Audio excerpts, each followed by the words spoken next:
오늘 우리에게 주신 하나님의 말씀은 구약성경 시편 115편 9절에서 18절 말씀까지입니다. 시편 115편 9절에서 18절 말씀입니다. 구약성경 887쪽입니다. 하나님의 말씀은 PPT로 나오지 않습니다. 성경을 찾아서 우리 같이 보도록 하겠습니다.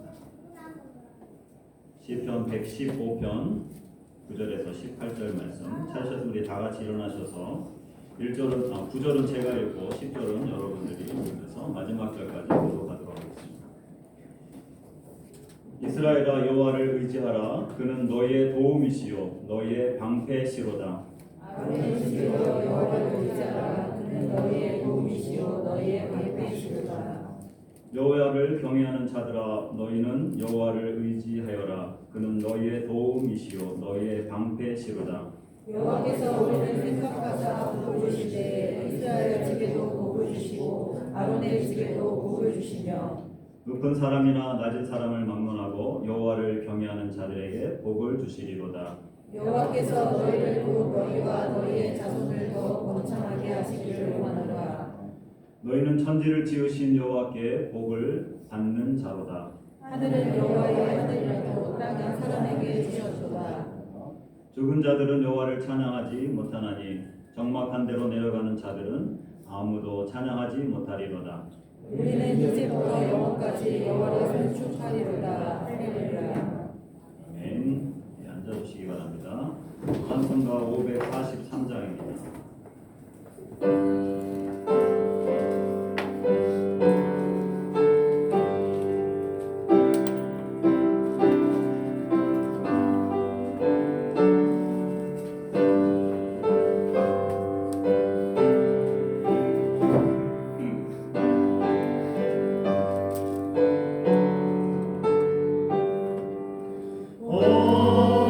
어려운 일 만날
기도하겠습니다. 살아계신 아버지 하나님, 이 시간 말씀을 듣는 시간입니다. 수없이 많은 정보들의 홍수 속에 우리가 살아가고 있습니다. 무엇이 진리인지 무엇이 거짓인지도 구별하기 힘든 이 시대 가운데 우리로 하여금 주의 말씀을 듣게 해주셔서 감사합니다. 진리의 말씀, 살아있고 운동력 있는 말씀, 우리의 영의 양식인 이 하나님의 말씀이 우리의 가슴에 새겨지며 이 말씀을 따라 순종하며 살아갈 수 있는 믿음의 성도들 되게 하여 주시옵소서. 우리가 지금 영혼을 향하여서 나그네 길 가운데 있음을 한순간도 잊지 않게 하여 주시옵소서. 이곳은 잠시 잠깐 지나가는 길임을 기억하며 충성스럽게 살아가지만 이곳이 영혼인 것처럼 착각하지 않도록 도와주시옵소서. 우리의 본향이 어디인지 매 순간 잊지 않게 도와주시옵소서. 이 시간도 말씀 속에서 하나님이 각 사람에게 필요한 대로 역사해 주실 것을 믿고 모든 말씀 예수님의 이름으로 기도합니다. 아멘. 예, 오늘 시편 115편 9절에서 18절 말씀을 가지고 여호와를 의지하라 제목으로 말씀을 나누도록 하겠습니다. 옆사람과 인사하도록 하겠습니다. 세계적인 교회 잘 오셨습니다. 세계적인 교회 잘 오셨습니다. 잘 오셨습니다. 저희 어느 교회인지도 몰랐는데 세계적인 교회인 것을 알고 좀 당황스럽죠. 또 옆 사람과 인사하겠습니다. 당신도 세계적인 사람입니다. 세계적인 사람입니다. 옆에 계신 분이 세계적인 사람입니다. 있을 때 잘 하십시오. 한 주간 여러분도 어떻게 지내셨습니까? 태풍 9호가 왔는데 그래도 이렇게 또 방문객들이 계시네요. 비행기가 잘 떴는지 다 착륙했는지 모르겠습니다. 지금도 약간 바람이 있고 그저께부터 어제까지는 바람도 많이 불었습니다. 어제 미야코 지마에 이사를 간 우리 또 집사님 한 분 가정이 있어서 전화를 이제 한번 해봤습니다. 굉장히 센 바람이 불었고 에어컨 팬 뚜껑이 날아가서 고장이 났다. 다행히도 정전은 되지 않아서 괜찮습니다. 하고 연락을 하게 됐습니다. 감사한 것은 딸이 한 명 있는데 리세입니다. 리세라고 하는 딸이 있는데 유치원 다니고 있죠. 아빠가 일본 마에사토 산인데 나하로 일자리를 또 얻게 돼서 8월 말에 미야코 지마에서 나하시로 이사를 하게 됐다. 그래서 제가 우리 아이들 이제 유치부 아이들이 4명이나 된다. 우리 리세가 있을 때는 혼자 있어서 거의 사랑을 못 차지했는데 이번에 오면 많은 또 언니들, 또 오빠들과 함께 교제를 나눌 것 같습니다. 그리고 또 이시가키 지마에 근무하는 또 우리 조재욱 성도님이 계십니다. 늘 말도 없이 늘 교회에 예배에 참석했던 귀한 형제님인데 지금 이제 이시가키 지마 아마 아나 그 호텔 계열에서 근무를 하고 있는데 비상 근무 중입니다. 큰 피해는 없지만 지금 비상 대기 중에 있습니다. 그렇게 연락을 주고 받았습니다. 많은 분들이 건강하게 큰 피해 없이 또 태풍이 9호가 지나갔습니다. 어제 토요일 아침 기도회 우리는 이제 토요일 날 아침 기도회가 7시에 있습니다. 그래서 아침에도 바람이 많이 불고 그래서 각자 집에서 예배드리면 좋겠습니다라고 제가 이제 문자를 좀 늦게 보냈더니 이미 교회에 매번 오시는 분들은 이미 다 오셔서 예배를 각자 드리기로 했는데 이미 다 오셨기 때문에 그냥 예배를 드립시다 해서 예배드리고 기도회를 했습니다. 컨벤션 시티라든지 식당들이 다 문을 닫아서 9시에 아침 식사하러 가는데 식사를 맥도날드로 한번 가보자 했더니 맥도날드도 문을 닫아서 그 맞은편 스키야로 가가지고 식사를 했습니다. 토요일 아침 기도회와 또 수요일 오전 기도회가 있습니다. 매 새벽에 기도회도 있지만 토요일과 수요일 날은 좀 특별한 의미를 가지고 제가 진행하고 있는 기도 모임입니다. 11년 5개월 정도까지 지금 진행하고 있습니다. 담임 목사와 성도들과 교제할 수 있는 시간 별로 없죠.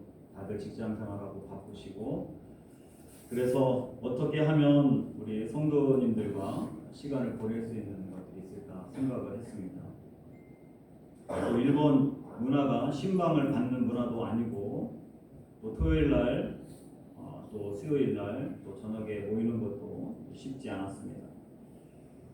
그런데 제가 오키나와 교회에 11년 5개월 전에 부임했을 때 오키나와 교회는 1년 6개월 동안 목사님이 안 계신 상황이었습니다.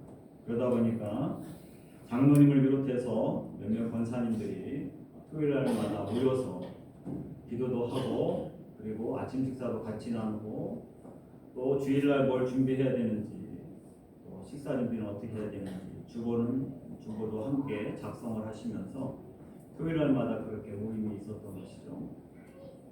그래서 제가 오키나와 와서 보니까 이건 너무 좋은 시간이다라고 생각이 들었습니다. 그래서 저희 가정도 그 당시에는 이제 6명이었죠. 박근혜가 낳지 않는 시기였기 때문에 7명이 함께 다 모임에 참석을 하게 됐고, 우리 아이들도 토요일 날 더 자고 싶지만 아이들도 다 깨워서 아침 기도에 나오게 하고, 같이 아침 기도에 하고 성도님들과 함께 식사하러 가는 자리에 우리 아이들도 함께 참여하게 됐습니다.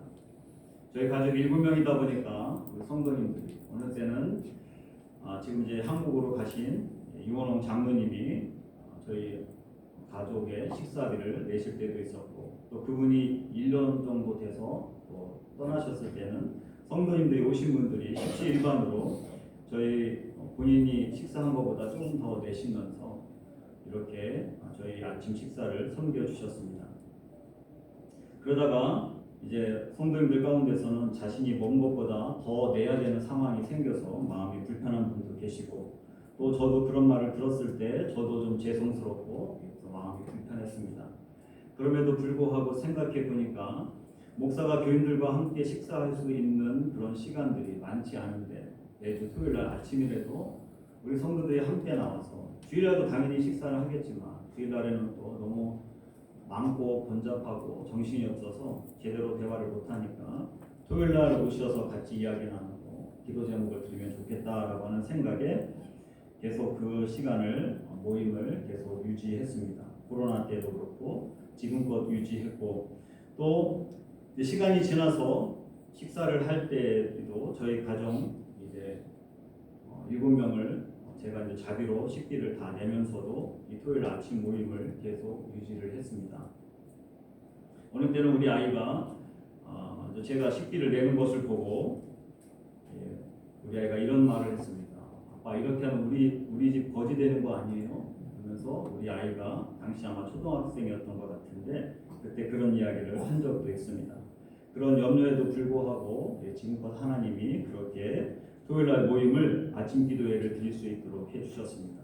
토요일 아침 기도회는 우리가 금요일날 철야 모임이 없기 때문에 토요일날 나와서 우리가 기도하는 시간을 갖자. 그리고 아이들도 나오고, 한동안 우리가 한 주 동안에 지쳐있고 힘들었던 시간들 기도하면서 주일도 준비하고 기도했으면 좋겠다 라고 해서 그 시간들을 계속 지금껏 유지하고 있습니다. 그리고 청년들도 그 시간에 나와서 예배드리고 기도하고, 그리고 또 찬양 연습을 또 합니다. 그리고 나서 청년들은 조금 늦게 같이 합류할 때도 있고, 또 자신들이 또 좋아하는 장소로 식사하러 가기도 합니다.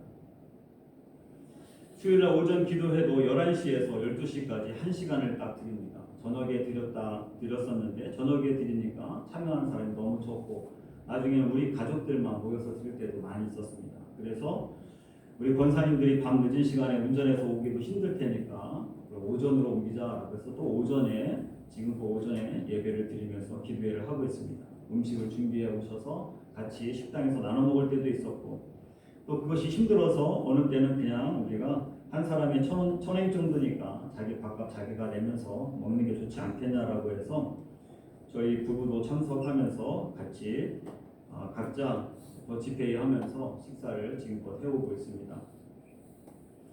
생각해 보니까 우리 오키나와 교회는 담임 목사랑 식사하고 교제 나눌 수 있는 시간 일주일에 2번이 공식적으로 열려 있다라고 하는 것이죠. 그래서 제가 한국에 있는 담임 목사님들, 제가 부목사를 3개 교회에서 했기 때문에 2개 교회에서 했기 때문에 부목사님들과 담임 목사님이 성도님들과 공식적으로 식사하는 게 몇 번이나 되나 했더니 거의 1년에 있을까 말까 합니다. 그리고 또 우리 제일단기독교 안에 우리 교회들이 일반 성도님들과 함께 예배 끝나고 식사하는 경우가 있을까 생각해봤더니 거의 없다라고 하는 것이죠. 그래서 우리 오키나와 교회가 어떻게 보면 서로 교제할 수 있는 시간들, 예배드릴 수 있는 시간들이 하나님께서 이렇게 귀한 게 만들어 주셨는데 이 시간들을 우리가 잘 활용해서 식사하고 교제하고 또 기도 제목도 같이 나누고 그런 시간들을 우리가 잘 이용하면 좋겠다라고 하는 생각이 듭니다. 왜냐하면 더 모여서 기도할수록 하나님을 더 의지하는 것이죠. 교회 나오는 시간이 점점 줄어들고 모이는 시간이 점점 멀어지면 하나님보다는 세상 가운데 더 우리가 의지할 수밖에 없습니다. 오늘 본문은 우리가 어제 새벽 말씀에 이어지는 말씀입니다. 시편 115편 앞부분을 보면 세상 사람들이 너희 하나님이 어디 계시냐라고 이야기합니다. 2절 말씀에 나와 있죠. 115편 2절 말씀 보면 어찌하여 문나라가 그들의 하나님이 이제 어디 있느냐 말하게 하리까 라고 이야기합니다. 조롱하는 장면이죠. 세상은 눈에 보이는 것들, 하나님은 그것을 이제 우상이라고 이야기합니다. 돈과 권력, 과학과 기술들을 의지하게 되죠. 한동안 또 많은 사람들에게 영향을 미쳤던 칼 세이건의 코스모스라고 하는 책이 있습니다. 두꺼운 책이어서 사람들이 사놓고도 읽기가 쉽지 않은 책인데 그 책의 내용을 보면 우리 인간의 기원이 어디에서 시작되었는가라고 하는 설명하는 부분이 나옵니다. 인간의 몸을 구성하는 원소들이 칼 세이건이라고 하는 이 학자 죽은 지 30년이 됐습니다. 근데 이분이 그렇게 이야기합니다. 우리 인간의 기원이 어디서부터 오는가? 우리 몸에 구성하는 원소들이 과거 거대한 별이 폭파할 때 만들어진 별의 먼지라고 이야기합니다. 우리 인간이 별의 먼지를 통해서 만들어졌다라고 코스모스 책에서 이야기합니다. 하나님이 인간을 흙으로 만드셨기 때문에 먼지랑 흙이라고 하는 원소가 어떻게 보면 거의 비슷할 수는 있습니다.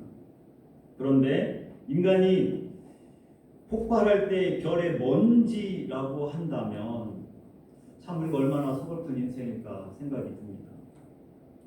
그 폭발하는 먼지들이 어떠한 에너지와 계획도 없이 그 작은 먼지들이 인간처럼 어떤 거는 머리카락이 되고 어떤 거는 발톱이 되고 어떤 거는 뼈가 되고 이거를 그 작은 먼지들이 자기들이 다 의지를 가지고 에너지를 가지고 만들어졌다라고 하는 것입니다.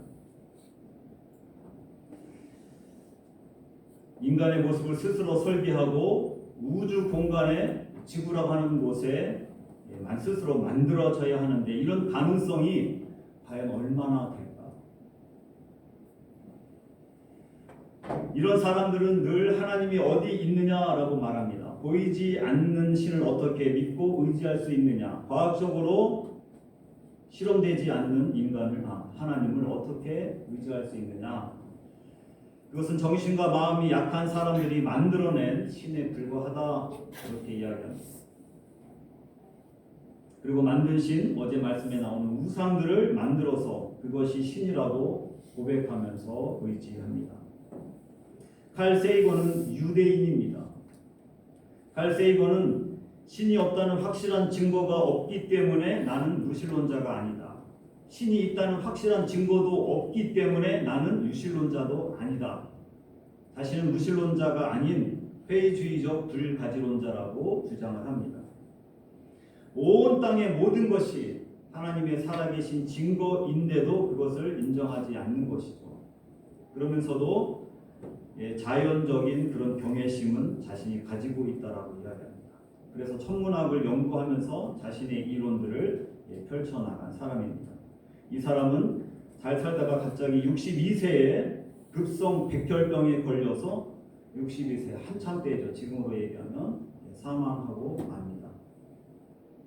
오늘 시편 기자는 생명도 없고 응답도 없고 인간이 만든 우상들을 의지하지 말고 살아계시고 역사하시는 하나님을 찬양하며 하나님만을 의지하라고 그렇게 오늘 선언합니다. 여호와를 의지하라. 여호와를 의지하라.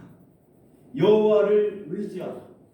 오늘 짧은 본문 가운데 3번이나 여호와를 의지하라라고 그렇게 이야기합니다. 우리는 AI 시대를 살고 있습니다. 수많은 것들을 우리가 정보를 얻을 수 있습니다. 그런데 이런 시대에도 정말 우리가 하나님을 왜 의지해야만 됩니까? 오늘 본문에서 시편 기자는 그것을 3가지로 이야기합니다. 9절에서 11절 말씀에 보니까 하나님이 우리의 도움이 되시기 때문에 하나님을 의지해야 된다라고 이야기합니다. 9절, 10절, 11절의 반복에서 그는 너희의 도움이시요. 우리가 여호와를 의지해야 되는 첫 번째 이유가 하나님만이 우리의 참된 도움이 되신다라고 하는 것입니다. 여러분들 하나님이 도움이 되십니까? 신앙생활하는 것이 여러분들 삶에 도움이 되시니까 나오셨겠죠. 여기 주일날 쉬지 않고. 히브리 원어에 보면 도움이라고 하는 말은 에제르라고도 합니다. 이 단어는 단순히 내가 할 수 있는 일에 조금 힘을 보태주는 조수, 헬퍼의 그런 개념이 아닙니다. 내 힘으로는 도저히 살아갈 수 없는 절대절명의 위기에서 나를 건져주시는 구원자로서의 강력한 도우심이 바로 에제르라고 합니다. 일을 하다 보면 누군가가 도와준다고 하는 경우가 있어요. 제가 돕겠습니다. 근데 판단해 볼 때 도움보다는 더 방해가 될 것 같은 사람도 있고 그냥 옆에서 가만히 있는 게 오히려 더 도와주는 경우도 있어요. 그런데 우리 하나님은 그런 하나님이 아니시라고 하는 것입니다. 우리의 참된 도움이 되십니다. 신앙생활 하는 것 나의 경력에 도움이 되는가? 나의 인생에 도움이 되는가? 여러분들 어떻게 생각하십니까? 우리 하나님 그는 너희의 도움이시다. 이 고백에 여러분들 동의하실 거라고 믿습니다. 사무엘상 7장 12절에 보면 사무엘이 돌을 취하여 미스바와 센 사이에 세워 이르되 여호와께서 여기까지 우리를 도우셨다.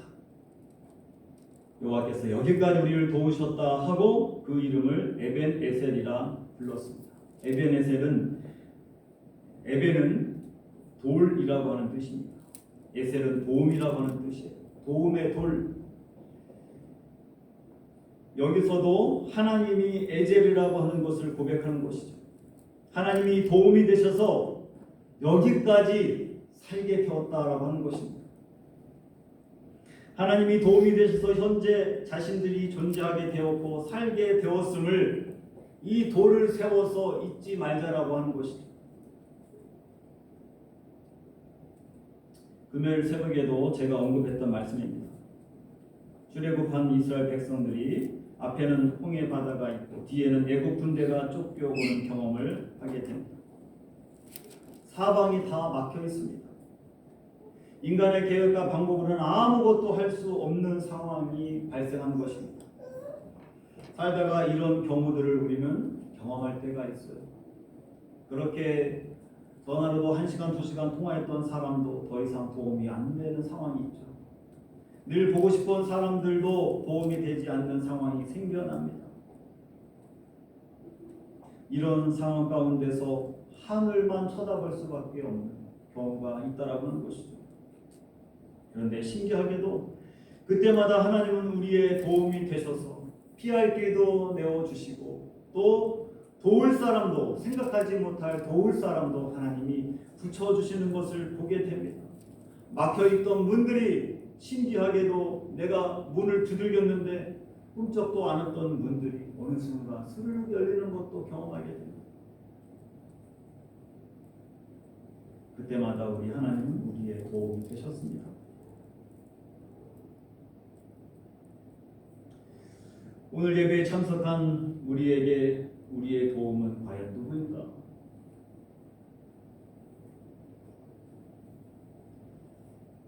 오늘 시편 기자는 그것이 우상도 아니고 인간도 아님을 다시 한번 강조합니다. 사람을 의지하지 마십시오. 사람을 사랑해야 되지 사람을 의지하지 마십시오. 도움이 되어야 될 가장 중요한 찬스에 배신과 상처를 주는 존재가 바로 인간입니다. 우리에게 영원한 도움이 되시는 하나님만을 의지하는 저와 여러분들이 되시기를 주님의 이름으로 축원합니다. 오늘 또한 본문에서 우리가 주님을 의지하는 이유가 우리의 방패가 되시기 때문이라고 이야기합니다. 주님은 우리의 도움이 되실 뿐만 아니라 방패가 되십니다. 적의 모든 공격을 막아주시는 방패가 되어주신다라고 이야기합니다. 방패는 히브리 원어로 마겐입니다. 전쟁터에서 적의 화살과 창으로부터 전신을 보호하는 큰 방패. 우리가 중세 영화 같은 걸 보면 그런 걸 많이 볼 수 있죠. 무겁게 방패 큰 거를 들고 다닙니다. 그래서 화살을 막기도 하죠. 가끔씩 보면 불화살도 있습니다. 불을 붙여서 그래서 방패에 불이 붙는 경우가 있기 때문에 로마 시대에 방패를 가죽으로 덧입혀서 전쟁에 나가기 전에 그 가죽을 물에다가 확 담근 다음에 방패를 적시는 거죠. 그래서 불 화살이 날라와도 불이 더 이상 번지지 않도록 그런 방패도 있었다고 합니다. 우리 하나님은 적의 불화살도 막을 수 있는 방패가 되어주시는 분이십니다. 창세기 15장 1절 말씀 보면 하나님께서 두려워하는 아브라함에게 나타나셔서 이렇게 말씀하십니다. 아브라함아 두려워하지 말라. 나는 내 방패요. 나는 너의 마겐이다 라고 이야기합니다. 하나님께서 우리를 둘러싼 완전한 보호막이 되어주시겠다고 약속하십니다. 내 뒤로 숨어라. 내가 너의 방패가 되어서 어떠한 창과 화살도 그것이 불이 붙어 있다 할지라도 내가 그것을 막아주겠다라고 이야기하십니다. 여러분 우리의 삶에 하나님이 방패가 되어주셔서 지금껏 보호막이 되어주신 것을 여러분들 믿으십니까? 열왕기하 6장에 보면 아람 군대가 엘리사를 잡기 위해서 도단 성을 겹겹이 포위하게 됩니다. 엘리사의 사환 게하시가 밖에 나가서 봤더니 엄청난 군대가 이 도단 성을 포위하고 있었던 것입니다. 두려움에 사로잡혔습니다. 게하시는 생각했죠. 내가 엘리사를 섬겨서 꼼짝없이 죽게 되었구나. 그러나 엘리사는 하나님께 간절히 기도합니다. 하나님을 의지합니다. 하나님께 간절히 기도했을 때 게하시의 영안이 열리게 되고 아람 군대보다 더 많고 강력한 불말과 불병거가 그들을 둘러싸고 있는 것을 보게 됩니다. 불말과 불병거가 바로 하나님의 방패인 것이죠. 과거 선교사님들의 이야기를 보면 식인종이 살았던 남태평양 뉴 헤브리디스라고 하는 섬에 존 페이튼 선교사님이 그곳에서 사역을 하셨습니다. 그의 일화에 보면 어느 날 원주민들이 선교관을 불태우고 그를 죽이려고 몰려왔습니다. 페이튼 선교사님과 선교사 부부는 엎드려서 하나님만을 바라봅니다. 누구에게 연락할 수도 없고 하나님께 간절히 기도만 합니다. 그런데 갑자기 자신들을 죽이려고 했던 원주민들이 갑자기 도망가 버린 것입니다. 훗날 그 중에 한 사람이 예수를 믿고 그가 이렇게 고백합니다. 그날 밤 당신의 집 주위에 칼을 들고 서 있는 수많은 천사들이 빛을 내며 당신을 둘러싸고 있어서 우리가 도저히 공격을 할 수가 없었습니다. 지금도 원수의 불화살로 우리를 사탄은 공격합니다. 어느 때는 재정의 불화살, 건강의 불화살, 자녀 문제의 불화살로 공격합니다. 그때마다 주님은 내가 너의 방패다라고 말씀하십니다. 오직 주님만을 의지할 때 주님은 우리에게 마겐 방패가 되어 주십니다. 주님만을 의지하십시오. 어설픈 방패 의지하지 마십시오. 오히려 그거 들었다가 더 난처해지고 수습하는데 더 오랜 시간과 에너지와 돈이 들게 됩니다. 남는 건 상처밖에 없습니다. 오직 우리의 방패가 되시는 주님만을 의지하는 저와 여러분들 모두가 되시기를 주님의 이름으로 축원합니다. 끝으로 우리가 주님만을 의지해야 될 이유를 하나님이 우리에게 풍성한 복을 주시기 때문에 우리가 하나님을 의지해야 된다라고 이야기합니다. 12절과 15절 말씀을 보면 제가 한번 읽어보겠습니다. 오늘 본문의 12절과 15절입니다. 여호와께서 우리를 생각하사 복을 주시되 이스라엘 집에도 복을 주시고 아론의 집에도 복을 주시며 높은 사람이나 낮은 사람을 막론하고 여호와를 경외하는 자들에게 복을 주시리로다. 여호와께서 너희를 곧 너희와 너희 자손을 더욱 번창하게 하시기를 원하노라. 너희는 천지를 지으신 여호와께 복을 받는 자로다. 우리 하나님을 의지해야 될 그 이유, 그것은 우리의 도움이 되시고 방패가 되어주시고 우리를 생각하사 복을 주시는 분이기 때문입니다. 우리를 생각하사 복을 주십니다. 우리를 생각하사라고 하는 이 피오는 우리를 잊지 않고 기억하사 복을 주신다라고 하는 뜻입니다. 복이라고 하는 히브리어는 바라크라고 하는데 이 말의 뜻이 참 우리가 생소한 표현입니다. 그 원뜻은 무릎을 꿇다라고 하는 뜻을 갖고 있어요. 무릎을 꿇는 것과 복을 받는 게 과연 무슨 의미가 있는가? 우리가 생각할 때의 복은 세상적으로 재물이나 성공을 말할 때가 많이 있습니다. 그러나 성경에서의 복은 하나님 앞에 무릎을 꿇고 그분과 맺는 깊은 생명의 관계가 바로 복의 근원이라고 하는 것입니다. 하나님 앞에 무릎을 꿇고 그분 앞에 맺는 깊은 생명의 관계, 하나님과 연결되어 있을 때 흘러나오는 형통함, 생명력, 그것이 바로 복의 기원이라고 하는 것입니다. 자손 대대로 이어지는 번성함, 그것이 바로 복의 근원 바라크의 복인 것입니다. 하나님을 의지하여 무릎을 꿇고 자복할 때 하나님께서 주시는 복. 구약성경에 보면 여호와께 복을 받은 사람들이 많이 나오지만 그 중에 한 사람을 예로 든다면 오벳 에돔이라는 사람이 있습니다. 오벳 에돔. 좀 생소할 수도 있겠는데요. 사무엘하 6장 11절, 역대상 13장 14절, 또 역대상 26장 4절에서 5절 8절 말씀에 오벳 에돔이라고 하는 사람이 나옵니다. 하나님께서 오벳 에돔과 그의 가정과 그의 후손에게 복을 주셨다라고 이야기합니다. 근데 어떻게 해서 복을 받았는가? 그때의 배경을 보면 이스라엘에 있었던 하나님의 복의 언약궤가 블레셋을 뺏기게 됩니다. 그리고 다시 찾아오게 되죠. 하나님의 인재의 상징인 언약궤를 다윗 왕이 찾아오도록 합니다.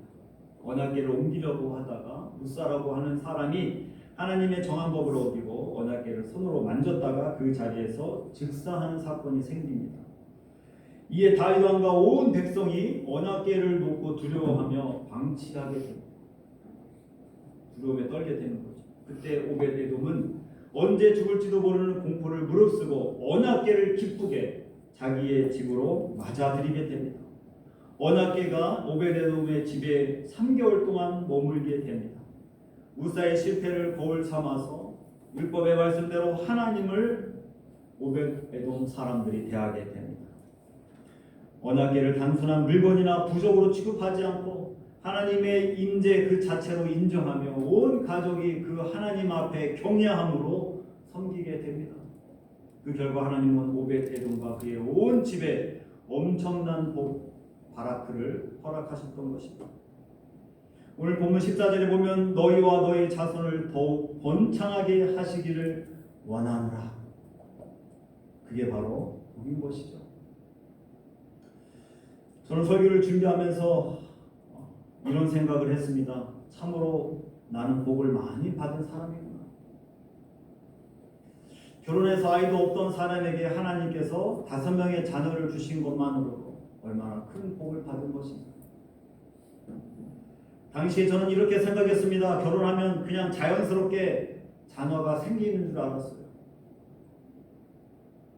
2년 동안 신학대학원 공부하면서 공부 중이니까 자녀가 생기면 안 되겠다 그래서 피임을 했습니다. 나중에 시간이 지나서 사역을 끝나고 공부도 끝나고 이제 전임 전도사가 됐는데도 계속 자녀는 생기지 않았습니다. 결혼하고 나서 5년이 지났을 때 여러 가지 방법을 모두 해봤지만 병원에 가서도 모두 정상이라고 했지만 내가 할 수 있는 게 없구나. 2005년도 1월 달에 청년들을 대상으로 해서 우리 청년 특별 새벽기도를 하자. 하나님 앞에 기도하면서 나아가자. 그리고 하나님을 의지하면서 그 피곤하고 지쳐있는 육체를 이끌고 청량리에서 흑석동까지 매일같이 새벽 예배를 드리기 위해서 차를 타고 지하철도 없는 상황 가운데서 차까지 할부로 사가지고 그 차를 끌고 새벽을 깨우게 됩니다. 근데 신기하게도 그렇게 하나님을 의지하기 시작했을 때 하나님은 그해 큰딸 시온이를 허락해 주셨어요. 그리고 3년에 한 번씩 하나님이 자녀를 주셔서 오키나와 와서 아내가 46인데도 하나님이 막둥이를 주셔서 우리가 5명의 자녀들을 키우게 되었습니다. 7명이 일본에서 살아가고 있는 것 자체가 부족하지 않게 하나님이 입혀주시고 채워주는 것 자체가 바로 하나님께서 내려주신 복이라고 저는 믿습니다. 둘째 나훈이는 한국에 들어갔고 첫째와 셋째가 이제 대학을 준비하고 있습니다. 아마 가면 갈수록 내가 무엇을 의지해야 될 것인가? 하나님을 더욱 의지해야 되죠. 더 많은 재정이 필요할 것입니다. 아이들 위해서 신경 쓸 게 더 많아질 것입니다. 그럼에도 불구하고 지금까지 살아오니까 내 걱정과 노력으로 되지 않는 것입니다. 하나님을 의지할 때 하나님이 하나님의 방법으로 지금껏 복을 주시고 채워주셨음을 간증할 수밖에 없다라고 하는 것이죠. 오늘 본문에도 여호와를 경외하는 자에게 복을 주신다라고 약속하십니다. 하나님만을 의지하는 자에게 하나님이 복을 주시는 것입니다. 우리나라를 보십시오. 얼마 전에 월 1,000억 달러 수출한 나라가 되었습니다. 이 월 1,000억 달러 수출한 나라는 전 세계에서 지금껏 미국과 중국과 독일 3나라밖에 없었다고 합니다. 우리나라가 월 1,000억 달러를 수출하는 나라가 된 것입니다. 전 세계 경제 2위 대국이었던 일본도 경험한 적이 없는 역사를 하나님 지금 대한민국을 통해서 쓰게 하시는 것이죠. 어떤 사람들은 몇몇 회사가 잘 돼서 그런 거라고 말할 수 있겠지만 대한민국은 불과 70여 년 전에는 한국 전쟁으로 세계에서 가장 가난한 나라 중에 하나였습니다. 먹을 것이 없어서 보릿고개라고 하는 말도 생겼습니다. 집에 먹을 것이 없어서 사랑하는 자녀를 다른 사람 집에 줘버려야 되는 상황도 생겼습니다. 심지어는 해외에다가 자기 자녀를 보내야만 했습니다. 그런데 우리 믿음의 선배들은 하나님을 의지하기 위해서 새벽을 깨우며 철야 기도를 하며 산에 올라가서 나무를 붙들고 울면서 하나님을 찾고 기도했습니다. 의지할 곳이 아무것도 없었던 거죠. 아버지 주여라고 외치면서 무릎을 꿇고 하나님만을 의지했던 나라가 바로 우리나라입니다. 그 결과 하나님은 이 나라를 기억하시고 복을 주신 것입니다. 원조받던 나라가 이제는 경제적인 측면에서도 세계 4번째 수출 강국이 되게 해주셨고 전 세계 복음을 들고 선교사를 파송하고 여름과 겨울마다 전 세계의 한국의 모든 교회들이 비전 트립을 가며 주님의 마지막 지상 명령에 순종하고 있는 나라가 된 것입니다. 우리가 하나님을 경외하고 주님만을 의지하면 우리 당대뿐만이 아니라 우리의 다음 세대까지 하나님은 우리를 더욱 번창하게 하실 것입니다. 오늘 시편 기자가 우상을 의지하지 말고 주님을 의지하라. 그분은 우리의 도움이시고 우리의 방패시고 우리의 후대에까지 복을 풍성하게 주실 분이라고 이야기합니다. 그런 주님을 의지하는 저와 여러분들 모두가 되시기를 주님의 이름으로 축원합니다. 이 시간 합심해서 함께 기도하도록 하겠습니다. 이 시간 우리가 이렇게 고백했으면 좋겠습니다. 주님 우리의 도움이신 에제루이십니다. 우리의 우리를 보호해 주시는 방패 마귀이십니다. 우리와 우리 자손에게 복을 주시는 생명의 복 바라크이십니다. 우리가 인간과 물질만을 의지하지 말고 오직 우리의 도움이시고 방패이시고 복을 주시는 하나님만을 의지하는 자가 되게 하여 주시옵소서. 하나님, 우리 가정에 복을 주시고 우리의 사업장에 복을 주시고 우리의 교회에 부흥과 복을 허락하여 주시옵소서. 우리 한국교회에 그리고 우리가 살고 있는 일본 땅에 하나님 복을 주시옵소서. 이렇게 우리가 고백했으면 좋겠습니다. 그리고 또 이 시간 함께 기도할 것은 몸과 마음이 아프신 분들 위해서 기도했으면 좋겠습니다. 우리 도은혁 권사님, 호유정 성도님, 하나님께서 이 시간 임재해 주시고 치유해 주시도록 기도하겠습니다. 본질적으로 낫지 않는 질병들도 고쳐달라고 이 시간으로 믿음으로 우리가 합심하여서 1분 동안 우리 기도하도록 하겠습니다. 살아역사하신 아버지 하나님 감사합니다. 이 시간도 우리의 도움이 되시며 우리의 방패가 되시며 아버지는 우리에게 풍성한 복을 주시는 바라크의 하나님을 이 시간도 의지합니다. 아버지 하나님, 인간이 만든 우상들, 인간이 만들어내는 과학을 아버지는 맹신하지 않게 하여 주시고 이 시간도 아버지는 주님만을 의지하며 주님께만 나아갈 수 있는 하나님의 자녀들 되게 하여 주시옵소서. 복이 어디서부터 왔습니까? 하나님의 절대 주권 앞에 무릎을 꿇고 아버지의 생명의 관계가 연결되어졌을 때 그 복이 흘러나오는 줄 믿습니다. 이 시간도 아버지 하나님 주님 앞에 나와 기도하며 간구하는 오늘도 아버지 하나님 이 자리에 나온 참석한 모든 아버지 영혼들 위해 하나님께서 이 시간도 성령으로 충만케 하여 주시고 복을 더하여 주시옵소서. 가정의 복을 더하여 주시고 사업장의 복을 더하여 주시고 우리가 섬기는 교회의 복을 더하여 주시고 이 나라와 이 민족 위에 이 일본 땅 위에 아버지 하나님 부흥과 복을 더하여 주시옵소서. 이 시간도 하나님 앞에 연약한 자들 위해서 기도합니다. 몸과 마음이 아프신 분들 하나님 이 시간도 하늘의 문을 열어주시고 우리 도은혁 권사님, 호유정 성도님 연약한 부분들을 하나님께서 만져주셔서 임재해 주시고 치료하여 주시옵소서. 병낫기를 위해서 기도하라고 말씀하신 것을 기억합니다. 하나님 이 시간도 병낫기를 위해서 합심하여 기도할 때 아버지 하나님 본질적인 질병들도 낫게 하여 주시옵소서. 깨끗이 고쳐 주시옵소서. 주님의 이름에 권세가 있사오니 그 이름을 믿고 간절히 기도할 때 주님 오늘도 이 예배 시간에 역사하여 주시고 간증하는 입술 주님을 높여드리는 입술이 될 수 있도록 은혜를 더하여 주시옵소서. 아버지 하나님 감사합니다. 모든 말씀 예수님의 이름으로 기도합니다.